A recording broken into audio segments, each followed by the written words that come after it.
Hai semua, selamat datang ke lesson number 5. Dalam lesson ini saya akan kongsi kepada awak semua bagaimana untuk buat iklan Facebook menggunakan website sendiri. First kali saya nak bagi tahu kepada awak apa kelebihan menggunakan website sendiri. Ada 3. First kali, awak control experience prospek awak. Yang kedua, awak boleh cerita dengan lebih detail kepada prospek awak. Dan yang ketiga, ialah awak boleh buat customer lebih percaya sebab awak ada website sendiri.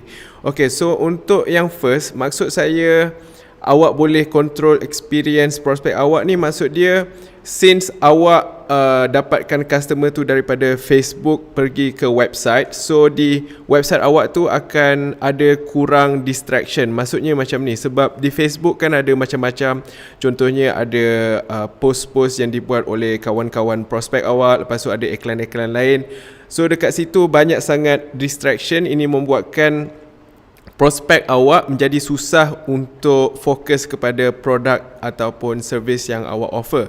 So contohnya kalau awak ada website sendiri, so maksudnya bila prospek awak klik iklan yang berada di Facebook dan pergi ke website awak, so dekat situ awak dah control experience prospek awak. So dekat website awak tu hanya ada produk awak, so maksudnya di sini awak boleh buat prospek awak tu lebih fokus lah kepada offer yang awak nak berikan. Dan yang kedua ni, maksud saya awak boleh cerita dengan lebih detail ni, maksud dia awak since awak ada website, so website awak punya kira awak nak bagi tahu pasal produk atau servis awak tu kira unlimited lah berbanding kalau kita buat hanya di Facebook post ataupun Facebook page. Dan yang ketiga, so customer lebih percaya sebab yalah kalau awak ada website sendiri, so customer akan lagi senang lah nak cari awak, maksudnya bukannya dekat Facebook je lah. Alright? Okay, so apa yang awak perlu buat, ada 3 benda. First kali, awak kena ada page. Maksud page ni ialah page di website awak lah. Okay, so satu page awak kena ada cerita tentang produk awak. Dan kedua, awak kena ada page untuk bagi tahu bagaimana untuk order. Dan ketiga, awak kena letak conversion pixel di page order awak. So ini yang apa yang saya masukkan. So first kali, page cerita tentang produk awak. So kalau awak boleh nampak dekat sini, contoh yang saya bagi untuk website saya. So di page ni saya bagi tahu semua tentang produk saya, apa yang dia buat, apa bahan-bahan, maksudnya bagaimana produk ni dibuat, lepas tu testimoni dan macam-macam lah. Okay, so bila prospek saya klik iklan, dia akan pergi ke page ni dulu. So dekat sini dia boleh tahu lebih lanjut lah pasal produk. Kemudian kalau dia berminat, kalau dia scroll ke bawah, kalau saya boleh tunjuk di website yang live. Okay, so ni website dia. Kalau customer ataupun prospek klik iklan yang berada di Facebook, mereka akan pergi ke sini. So contoh kalau dia berminat, dekat bawah ni ada satu button ditulis klik sini untuk cara bayaran. So bila dia klik je, prospek saya akan pergi ke page ni, di mana page ni saya akan bagi tahulah macam mana nak order. So maksudnya dekat sini, kenapa awak nak ada 2 page? Ini disebabkan, so kalau contoh ni tadi page cerita tentang produk, lagi satu page bagi tahu bagaimana nak order macam saya tunjuk tadi. So tujuan kenapa awak kena ada 2 page, sebab saya nak awak letak conversion pixel di page cara untuk order. So apa tujuan conversion pixel ni? Tujuan dia ialah supaya awak tahu iklan mana yang beri result lagi bagus. So kalau saya boleh tunjuk contoh kat sini, sekarang ni ada 2 iklan. Yang first dekat iklan nombor 1 ni ditulis hilangkan lemak di dagu dengan Farida Beauty. Iklan nombor 2, katakan tidak kepada lemak di dagu. So kalau saya nak tahu iklan mana yang lagi bagus, saya boleh gunakan conversion pixel tu sebagai untuk tracking lah. Okay, so maksud dia macam ni. Contohlah, customer datang daripada iklan A ni, maksud saya yang iklan hilangkan lemak di dagu dengan Farida Beauty ni, kemudian dia pergi ke page saya yang pasal produk.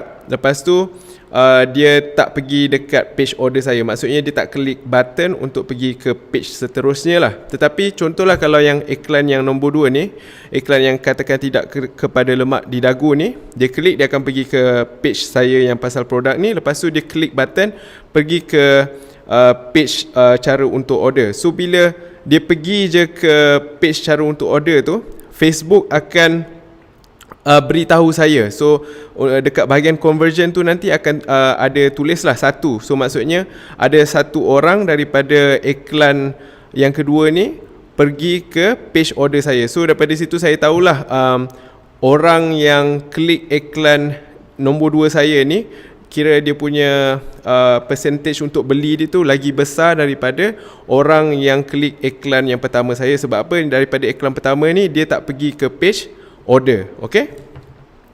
So macam ni yang awak akan nampak. So bila awak pergi dekat bahagian iklan nanti, kalau awak boleh nampak dekat screenshot yang saya tulis ni, dia akan tulis result, dia akan tulis conversion. So maksudnya macam ni, nanti awak akan dapat contoh iklan 1 berapa conversion dia, iklan 2 berapa conversion dia. So apa yang awak nak teruskan iklan yang dapat conversion lagi banyak daripada iklan yang dapat conversion lagi kurang lah. Okay, so contoh dekat sini. Okay, so target awak bila awak buat iklan ni, awak nak dapatkan cost per conversion rendah. So maksudnya conversion yang, jumlah conversion yang awak nak tu kena banyak lah. Contoh ada kat sini, contohlah awak ada 2 iklan, iklan A, ads A dengan ads B. Contoh untuk ads A ni awak spend RM10, lepas tu cost per conversion awak RM1. So maksudnya dekat sini awak dapat 10 conversion lah. Maksudnya ada 10 orang yang pergi ke page order awak. Yang iklan kedua pula, ads B, awak spend dalam RM10, lepas tu cost per conversion awak RM10 juga. So maksudnya kat sini ada seorang je yang pergi ke page order awak. So iklan mana yang lagi bagus? So daripada sini kalau saya tengok just daripada cost dengan cost per conversion, iklan A lagi bagus daripada iklan B. Sebab apa? Sebab cost per conversion dia lagi rendah daripada iklan B, ads B. So apa yang saya akan buat, saya akan tutup iklan B dan saya akan teruskan iklan A, ataupun saya boleh lancarkan lagi satu iklan untuk lawan dengan iklan A ni ataupun ads A ni. Nak tengok boleh tak iklan baru saya ni dapatkan cost per conversion lagi rendah daripada ads A. Okay, so itu saja. Nanti saya akan buat video bagaimana untuk setup iklan jenis ni. Alright.